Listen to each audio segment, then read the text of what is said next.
अस्सलाम वालेकुम। उम्मीद करती हूँ आप सब बिल्कुल खैरियत से होंगे।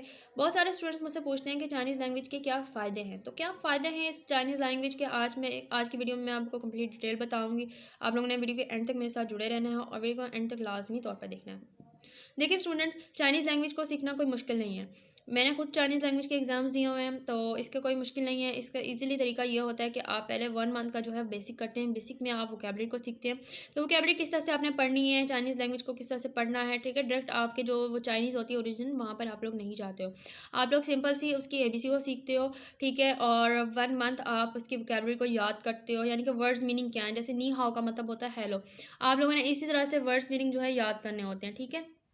तो उसके बाद कोई भी वर्ड है इंग्लिश का, उसको आप लोग ट्रांसलेट करके उसको याद करते हो। 150 वर्ड्स होते हैं लेवल 1 में, फिर उसके बाद लेवल 2 में 150 वर्ड्स होते हैं। इसके एग्जाम्स होते हैं। एग्रीकल्चर फैसलाबाद यूनिवर्सिटी में मैं स्टूडेंट्स का पेपर दिलवाती हूँ, ठीक है? वहाँ पर आप लोग पेपर दे सकते हो जाकर।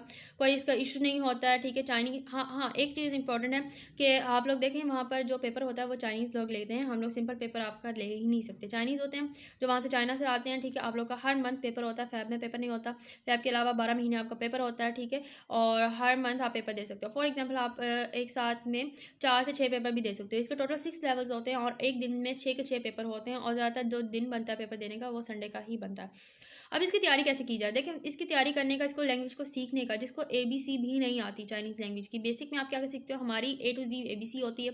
उसकी प्रोनाउंसिएशन बस चेंज होती है, ठीक है? आप लोग पूरी एबीसी को पढ़ते हो, उसकी प्रोनाउंसिएशन को याद करते हो, ठीक है? जैसे उसकी बी की साउंड पी की साउंड होती है, ठीक है? और पी की साउंड फे की साउंड होती है। सिर्फ आप साउंड्स याद करते हो एबीसी की कि उनकी साउंड्स कैसे है, ठीक है? लिसनिंग वही रहती है लेवल 1 में, लेवल 2 में, ठीक है? 2 तक आप लोग सिर्फ वर्ड्स मीनिंग याद करते हो और आपका एग्जाम क्लियर हो जाता है, ठीक है? और 15 डेज़ की आपको स्कॉलरशिप भी लगती है। हाँ जी, आपको स्कॉलरशिप लगती है।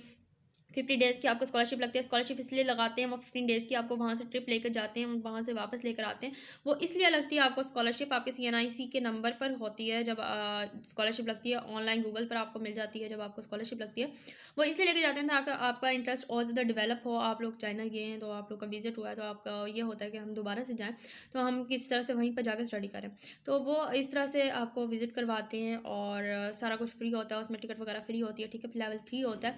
लेवल 3 में अगर आपके हाईएस्ट मार्क्स आ जाएँ तो उसमें भी स्कॉलरशिप आपको मिलती है, ठीक है? स्कॉलरशिप में आपके हाथ में युआन दिए जाते हैं, आपको पर मंथ जो है पेमेंट दी जाती है और आप लोग अपनी बैचलर डिग्री पर या फिर मास्टर डिग्री पर अप्लाई कर सकते हैं, पीएचडी डिग्री पर अप्लाई कर सकते हैं लेवल 3 का एग्ज़ाम देने के बाद। फैसलाबाद एग्रीकल्चर यूनिवर्सिटी में पेपर्स दिलवाती हूँ स्टूडेंट्स के, ठीक है? और उसके अलावा लेवल 4 होता है, लेवल 5 होता है। लेवल 1 और 2 के बाद आपको जॉब नहीं मिलती, ठीक है? लेवल 3 एक ऐसा लेवल है आपका, और लेवल 4, ठीक है? आपको सी पैक में आपको जॉब मिल जाती है और जॉब किस चीज़ की होती है? ट्रांसलेटर की जॉब होती है। जैसे कि बहुत सारे चाइना यहाँ से पाकिस्तानी जो हैं वो अपनी जॉब्स वगैरह कर रहे होते हैं, अपना काम कर रहे होते हैं, वर्क करते हैं, लेकिन उन्हें चाइनीज़ समझ नहीं आती। तो आप लोग जब चाइनीज़ पढ़ लेते हो, इतनी अच्छी अपनी वोकैब्युलरी कर लेते हो, आपको करैक्टर्स वगैरह आ जाते हैं, आप स्टेप बाय स्टेप स्टूडेंट्स पढ़ते हो, तो ये होता है कि आप लोगों को फिर इशू नहीं होता कि आप ट्रांसलेटर की जॉब कर सकते हो। आप इजीली ट्रांसलेटर की जॉब कर सकते हो, आप लोग को हर चीज़ समझ आ रही होती है।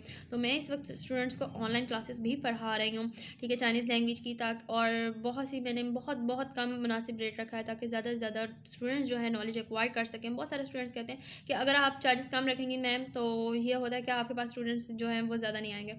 देखिए मेरा मकसद है आप लोग को पढ़ाना। अगर मैंने कोई चीज़ सीखी है, मुझे कोई बेनिफिट हुआ है, अगर आप लोग ये कहते हैं कि लैंग्वेज सीखने का कोई बेनिफिट नहीं है, तो ये बात ही आप लोग गलत करते हैं। लैंग्वेज सीखना सबसे बड़ा ही बेनिफिट है। आप लोग को अगर कोई और लैंग्वेज आती है, इससे बड़ा आप लोग के लिए बेनिफिट क्या है? और तो और यहाँ पर आपको स्कॉलरशिप तक मिलती है। मेरे ख्याल से अगर आप लोग बाहर अप्लाई नहीं करते या ट्रांसलेटर की जॉब नहीं करते, फिर भी आपको एक एक्स्ट्रा लैंग्वेज आनी चाहिए। और मैं अपने इंटरेस्ट को लेकर इस लैंग्वेज को लेकर चल रही हूँ। तो जो भी स्टूडेंट्स इंटरेस्टेड हैं, लैंग्वेज सीखना चाहते हैं, वो मुझसे कॉन्टैक्ट कर सकते हैं और मुझे बता सकते हैं। Daily classes online Google Meet पर मैं पढ़ा रही हूँ स्टूडेंट्स को अल्हम्दुलिल्लाह, और काफ़ी अच्छा रिजल्ट जा रहा है मेरा स्टूडेंट्स के साथ। काफ़ी कोऑपरेटिव स्टूडेंट्स हैं मेरे साथ, और उम्मीद करती हूँ आप लोगों को वीडियो अच्छी लगी होगी, इन्फॉर्मेटिव लगी होगी। मज़ीद इन्फॉर्मेशन के लिए आप लोग कॉन्टैक्ट कर सकते हैं मेरे साथ। तो अपना बहुत सारा ख्याल रखिएगा। अल्लाह हाफ़िज़।